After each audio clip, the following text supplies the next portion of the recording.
ہے نا وہ ہے استری کر کے. تم جب محمد والے محمد کو منہ دکھاؤ گے نا وہ بھی کہیں گے یہ ہے ہمارا شیعہ. جی گفتگو میں کر رہا تھا جی اہدنا الصراط المستقیم. ہر مسلمان چاہے سنیوں کے کسی کیٹیگری میں سے ہو, دیوبندی ہو, بریلوی ہو, اہل حدیث ہو, چاہے وہ شیعہ ہو, شیعہ کی کسی کیٹیگری میں سے ہو, شیعہ کی بھی کیٹیگری ہے. بچوں کو بتائیں, خدا کے لیے بچوں کو بتایا کریں شیعوں میں بھی مذہب ہے, شیعوں میں بھی مذہب ہے.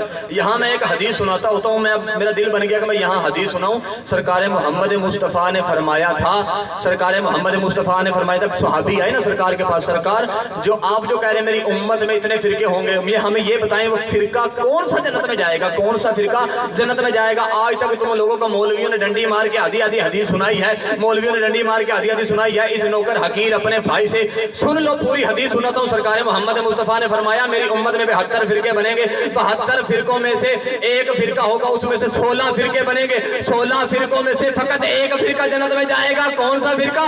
وہ فرقہ ہوگا جو میرے بھائی علی ابن ابی طالب کی ولایت پہ قائم رہے گا. اس لیے اپنے بچوں کو بتایا کریں شیعوں میں بھی فرقے ہیں,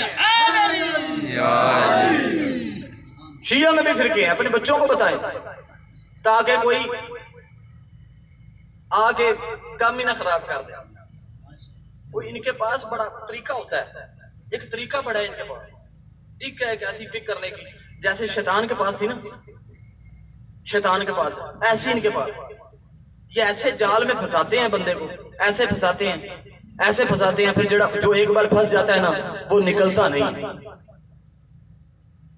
تو میں گفتگو کر رہا تھا کہ سورہ فاتحہ میں اللہ نے فرمایا اہدنا الصراط المستقیم, اللہ ہمیں سیدھی راہ دکھا. ہر مسلمان کہتا ہے کہ اللہ ہمیں سیدھی راہ پہ, کئیوں نے ترجمہ کیا اہل سنت پر سیدھی راہ پہ قائم رکھنا, ہمیں سیدھی راہ پہ چلا. ترجمے علیحدہ علیحدہ کیے, ترجمے پہ ہمیں کوئی اختلاف نہیں, جو تمہارا دل کرتا ہے ترجمہ لے آؤ, آ کے میرے حقیر کے سامنے بیٹھو. میں اگر مطمئن نہ کروں تمہیں محمد والے محمد کا مذہب ثابت نہ کروں تو میں پھر گناہ گار ہوں. اب ترجمہ کیا ہے, جو بھی ترجمہ لے لو, اہدنا الصراط المستقیم کہ اللہ ہمیں سیدھی راہ دکھا. ہر مسلمان پڑھتا ہے, شیعہ بھی پڑھتے ہیں, سنی بھی پڑھتے ہیں, بریلوی, دیوبندی, مدنی چینل والے بھی پڑھتے ہیں, مفتی منیب الرحمان بھی پڑھتا ہے, قاری طاہر قادری بھی پڑھتا ہے, سارے پڑھتے ہیں. اب کیا اتنی دیر ہو گئی اسلام کو آئے ہوئے, 1500 سال ہو گئے اسلام کو آئے ہوئے, آج تک ہر مسلمان دعا کر رہا ہے اہدنا الصراط المستقیم. تو بتاؤ کیا انہیں سیدھا راستہ ملا؟ میرے ساتھ بولنا ہے آپ لوگوں نے, ٹھیک ہے, مجھے پتا ہے گفتگو میں تھوڑی مشکل کرتا ہوں لیکن میں سمجھانے کے لیے کرتا ہوں, آسان ہوگی, بس دلدل سے نکلنے والے. کیا آج تک کسی کو ملا سیدھا راستہ؟ ملا؟ پتا ہے کسی کو سیدھا راستہ کیا ہے؟ اب ہر پیش نماز کھڑا ہو کے پڑھا دیتا ہے, پیچھے سے کئی کہتے ہیں آمین, کئی کہتے ہیں الحمدللہ رب العالمین کہتے ہیں. آج آمین اور الحمدللہ رب العالمین میں فرق بتاؤں, اور جو بندے اپنی نماز کے بعد کہتے ہیں نا آمین اور جو کہتے ہیں الحمدللہ رب العالمین, ان میں فرق میں بتانے لگا ہوں. اور جو بندے اپنی نماز میں کہتے ہیں آمین انہیں ابھی تک نہیں ملا, وہ دعا مانگ رہے ہیں, اور جو کہتے ہیں نا الحمدللہ رب العالمین وہ قائم ہے, انہیں سیدھا راستہ مل گیا, وہ مطمئن ہو کے کہتے ہیں الحمدللہ رب العالمین.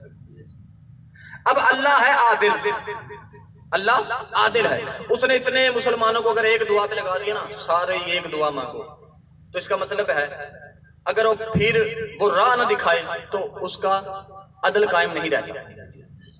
اب اس نے کیا کیا, اس اللہ نے راہ دکھانے کے لیے ہادی اور رہبر بنائے, ہادی اور رہبر بنائے اللہ نے. اب ہادی اور رہبر تمہارا میرا بنایا ہوا رہبر نہیں, تمہارا میرا بنایا ہوا ہادی نہیں, تمہارا میرا بنایا ہوا حجت الاسلام المسلمین نہیں.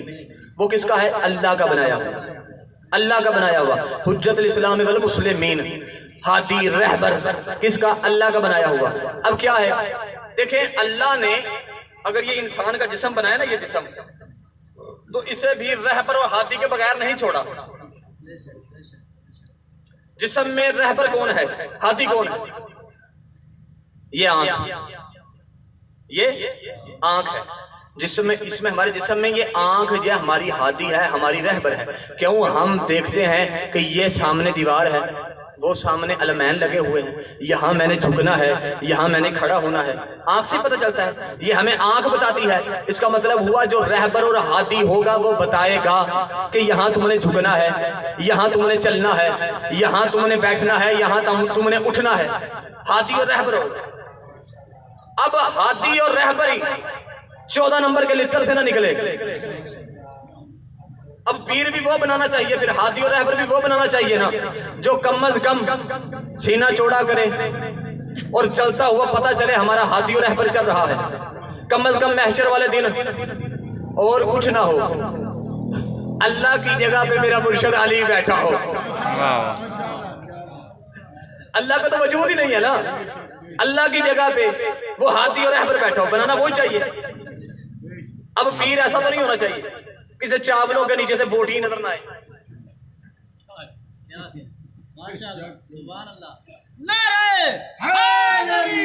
اب جو لوگ میری گفتگو سے تھوڑا سا سمجھیں گے، ایک پیر صاحب تھے، جیسے یہ 119 نمبر چک ہے نا، ایسے ایک پیر صاحب تھے، وہ پیر صاحب پورا کا پورا گاؤں ان پیر صاحب کا مریض تھا۔ پیر صاحب سال کی سال آیا کرتے تھے، کیا کرتے تھے؟ اب سننا آپ لوگوں نے واقعہ، لطف لینا ہے، پیر کا میں بتاؤں گا پیر کیسا ہونا چاہیے۔ سال کی سال آیا کرتے تھے پیر صاحب، تو ایک دفعہ ایسا ہوا کہ پیر صاحب پر بھوک زیادہ پڑ گئی، پیر صاحب 6 ماہ بعد آ گئے۔ اب بھوک کی وجہ سے پیر صاحب کی پھسلیاں نکل آئیں، پیر صاحب کی جان تیلے میں پھنس گئی۔ پیر صاحب آئے، مریضوں کے گھر رات گزاری، مریض صاحب نیچے بیٹھ کے کہتے ہیں پیر صاحب کیا بات ہے، آپ بڑے دبلے پتلے ہو گئے، آپ کو شاید نظر لگ گئی ہے۔ تو پیر صاحب نے کہا او بے وقوفو، تمہیں کیا پتا ہمارے کتنے کام ہوتے ہیں؟ انہوں نے کہا جی جی جی جی بسم اللہ پیر صاحب بتائیں آپ کے کیا۔ اس نے کہا تمہارے ہزار سال پرانے مرے ہوئے مردے جو پل صراط پہ کھڑے تھے، میں انہیں پل صراط سے پار کرواتا رہا، دن رات کی مشقت کی وجہ سے میں کمزور ہو گیا، پل صراط سے میں تمہارے ہزار سال پرانے مردے گزارتا رہا ہوں، اب میں انہیں جنت پہنچا کے آیا ہوں تو میں کمزور ہو گیا۔ وہ جی پیر صاحب کو پورا گاؤں خوش ہو گیا، انہوں نے کسی نے گائے دی، کسی نے بیل دیا، پیسے چاول، پیر صاحب کی واہ بھائی موج لگ گئی۔ اب سارا مال انہوں نے ایک جگہ اکٹھا کیا، ڈیرا تھا، ایسے جیسے یہاں سے باہر لگا لیں کہ ڈیرا تھا، وہاں پیر صاحب نے جانا تھا، منجیوں کا سیزن تھا، منجی لگاتے نا آپ لوگ، چاول کی فصل، پڑھتا تو میں پینڈے چیاں پہ، منجی کا سیزن تھا، اور منجی کا سیزن آپ کو پتا ہے کہ بنیاں بھی ساری گلیاں ہوندیاں ہیں، کی ہوندیاں نے بنیاں بھی ساری گلی تھی۔ اب پیر صاحب اپنا مال دیکھنے کے لیے اس بنی پہ چڑھے، جیسے ہی پیر صاحب بنی پہ چڑھے ان کا پیر تلکا اور پیر صاحب منہ کے بھار زمین پر آئے۔ اب پیچھے کھڑا ایک سیانا بندہ، اس نے کہا او جاہلو، او یہ کون سا پیر ہے، او جاہلو سوچو یہ کون سا پیر ہے جو اتنی 3-4 فٹ کی بنی سے گر گیا اور تلوار سے تیز، بال سے باریک، پل صراط سے تمہارے مردے پار گزارتا رہا۔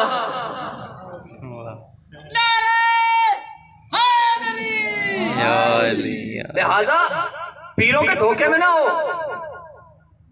پیر ایسا کامل بناؤ، کم از کم پیر ایسا بناؤ جو محشر کے میدان میں کہو جا تو جنت میں چلا جا، ہائے ہائے ہائے جا تو جنت میں چلا جا۔ پیر کی خاص، اب جو ہادی ہوتا ہے، جو رہبر ہوتا ہے، ان کی تخلیق ہم تم سے علیحدہ ہوتی ہے، او قرآن سے پوچھتے ہیں کہ ان کی تخلیق اور ہماری تخلیق میں کیا فرق ہے، ان کی تخلیق اور ہماری تخلیق میں کیا فرق ہے، ان کی ہماری پہلے بات کرتے ہیں جی سورہ آل عمران ہے، اس میں اللہ فرما رہا ہے وَلَقَدْ خَلَقْنَا الْإِنسَانَ عَلَى الْمَاءِ وَالطِّينِ۔ اللہ قرآن میں فرما رہا ہے کہ ہم نے انسان کو خلق کیا پانی اور مٹی سے، تین مٹی، ہم نے پانی اور مٹی سے خلق کیا۔ پھر اس میں ہڈیاں بنائیں، پھر گوشت کا لوتھڑا بنایا، پھر اسے ایک نطفے میں بدلا، یہ ہے تمہاری اور میری خلقت، یہ ہے تمہاری اور میری خلقت۔ تو پھر پوچھے نا ہم اللہ سے، اللہ بتا پھر ہاتھی بنتا ہے اس کی خلقت کیسی ہوتی ہے؟ تو اللہ کہتا ہے پریشان نہ ہونا، سورہ مریم پہ آؤ، آگے پوچھو۔ جب سب آئے، جب جناب جبرائیل جناب مریم کے پاس آئے، اس نے کہا، جناب مریم کو کہا کہ اللہ چاہتا ہے کہ تمہیں بتول بنا دے۔ اوئے ہوئے ہوئے، اللہ چاہتا ہے تمہیں بتول بنا دے۔ تو جناب مریم نے کہا اچھا اللہ چاہتا ہے؟ کہا اللہ چاہتا ہے کہ تمہیں ایک بیٹا دے۔ تو جناب مریم نے کہا کیسے بیٹا ہوگا، میرا تو کوئی شوہر بھی نہیں ہے، کیسے بیٹا ہوگا، میرا تو کوئی شوہر نہیں ہے۔ اس وقت جناب جبریل کو اللہ نے کہا جبریل جا کے مریم کو کہہ دے کہ میں اللہ کسی کا محتاج نہیں، میں بس جو کہہ دیتا ہوں کن فیکن وہ ہو جاتا ہے۔ جی یعنی ہاتھی جو ہے وہ نہ ماں کا محتاج ہے نہ باپ کا محتاج ہے، وہ ماں باپ کا محتاج نہیں ہوتا جو ہاتھی اور رہبر ہوتا ہے۔ باقی پریشان ہو گئے ہو؟ ماشاء اللہ۔ میں مثال دیتا ہوں جی، آؤ پھر قرآن سے پوچھ لو، آؤ قرآن کی طرف۔ اللہ نے قرآن فرمایا انی جاعل خلیفہ فی الارض، کہ میں زمین پہ خلیفہ بنانا چاہتا ہوں۔ کسے بنایا؟ حضرت آدم کو بنایا۔ اب حضرت آدم کا کوئی ماں ہے، باپ ہے، اس کا مطلب وہ بھی تو ہادی تھے، خلیفہ تھے، رہبر تھے، ماں باپ کی ضرورت نہیں ہے۔ جناب بی بی حوا کو بھی ماں اور باپ کی ضرورت نہیں ہے۔ وہ آدم ہے اللہ کا امر۔ میرا جملہ یہاں تک 119 میں ضائع ہو گیا، قسم خدا کی پورے پاکستان کے ہر ممبر پہ میں افسوس کروں گا۔ یاد رکھنا حوا اور آدم ہے امر، محمد والے محمد ہے اولی الامر۔ محمد والے محمد ہے اولی الامر۔ وہ جب آدم بغیر ماں باپ کے پیدا ہو سکتا ہے، اللہ کن کہے تو ہو سکتے ہیں، تو محمد والے محمد بھی ایسے ہی خلق ہو سکتے ہیں۔ جی ماشاء اللہ۔ محمد والے محمد کو بھی ماں باپ کی ضرورت نہیں ہے، بس یہ وجہ تخلیق ہے دنیا کو سمجھانے کے لیے۔ ہے نا پریشان؟ ایک اور دلیل دوں گا، جہاں پریشان میں دلیل دوں گا، جب تک آپ راضی، میں آپ کے چہرے پڑھوں گا، جب آپ بالکل راضی ہو جائیں گے تو تب میں جاؤں گا۔ آج کل کچھ لوگ ہمارے شیعت میں داخل ہو گئے، انہوں نے کیا کیا؟ ہماری طرح پیدا ہوتے ہیں، ہماری طرح پیدا ہوتے ہیں، بہت شرم کرتے ہیں، تمہاری طرح پیدا، جہاں تم پیدا ہو وہ جگہ اتنے دن پاک نہیں ہوتی، اور جا کے جون سی مرضی کتاب اٹھا کے دیکھ لے کہ رمضان میں امام حسن بادشاہ علیہ السلام کا نزول ہوا، 2 رکعت نماز بی بی نوافل کے ادا کر رہی تھی، بی بی کی نماز بھی نہیں ٹوٹی اور امام حسن کا نزول ہو گیا۔ واہ واہ، جی بی بی کی نماز بھی نہیں ٹوٹی، نزول ہو گیا۔ کربلا میں حضرت ہر کسی کا اپنا اپنا گھوڑا، امام غازی عباس علیہ السلام کے گھوڑے کا نام ہے اشل۔ کیا نام ہے؟ حضرت علی اکبر کے گھوڑے کا نام ہے عقاب۔ کیا نام ہے؟ عقاب۔ اسی طرح امام حسین کے مرتجز۔ اب آؤ، اب اتنے آپ احباب بیٹھے ہیں، پریا پنچایت کے آپ لوگ بیٹھے ہیں، میں آپ لوگ کا نوکر ہوں، چھوٹا بھائی ہوں، آپ مجھے بتائیں سواری عظیم ہوتی ہے یا سوار عظیم ہوتا ہے؟ اے جڑے چپ کر کے بیٹھے ہو، تسی موٹر سائیکل تے بہ جائے نا تے اگوں کوئی شے ہوندی ہوے نا، اپنے آپ نوں اودے وچ ماریا جے موٹر سائیکل بچا دیا، میں مان لاں گا سواری عظیم۔ نہ سوار عظیم ہوتا ہے۔ کون ہوتا ہے؟ سوار عظیم ہوتا ہے۔ اور تم محمد والے محمد کی بات کرتے ہو، آؤ میں تمہیں حضرت علی اکبر کے گھوڑے کا شجرہ سناؤں۔ جی ہو، حضرت علی اکبر کے گھوڑے کا شجرہ سناؤں۔ حضرت علی اکبر کے گھوڑے کا نام عقاب، عقاب کے باپ کا نام، حضرت اکبر کے گھوڑے کا نام عقاب، عقاب کے باپ کا نام ایزوب، ایزوب کے باپ کا نام شجیل، شجیل کے باپ کا نام خنجے، خنجے کے باپ کا نام ریح، اور سرکار محمد والے محمد کا حیات القلوب جلد نمبر 2 علامہ باقر ملچی نے لکھا کہ عقاب کے جو باپ ریح ہے نا، ریح نہ کسی ماں کے شکم سے نہ باپ کے سلب سے پیدا ہوا، بلکہ اللہ نے کہا کن وہ فیکن ہو گیا۔ اور جن کے گھوڑے کن فیکن کہہ کے ہوں، جن کی سواریاں ہوں، وہ خود پیدا نہیں ہوتے، جی وہ نازل ہوتے۔ واہ سبحان۔ راستہ محمد والے محمد کا اگر تم نے اپنانا ہے تو اپنے عقیدے ٹھیک کرنے پڑیں گے، عقیدہ قرآن سے لینا پڑے گا، محمد والے محمد کے فرمان سے لینا پڑے گا۔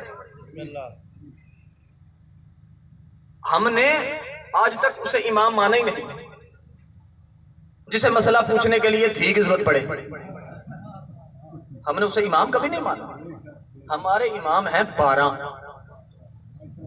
دنیا جتنے مرضی بنائے، دنیا جتنی مرضی بنائے، میں تو امام کا لقب کسی غیر کے ساتھ لگانا بھی حرام سمجھتا ہوں۔ امام کا لقب کسی اور کے ساتھ، جو کہتے ہیں نا پیش امام، نانا نانا پیش نماز، پیش نماز، امام لفظ اتنا مخصوص ہے، اتنا مخصوص ہے۔ حضرت علی اکبر، حضرت مولا عباس، میں نے 2 نام لیے، اب میں کہنے لگا ہوں تمہاری کھڑکیاں میں معرفت کی کھڑکانے لگا ہوں۔ حضرت امام علی اکبر،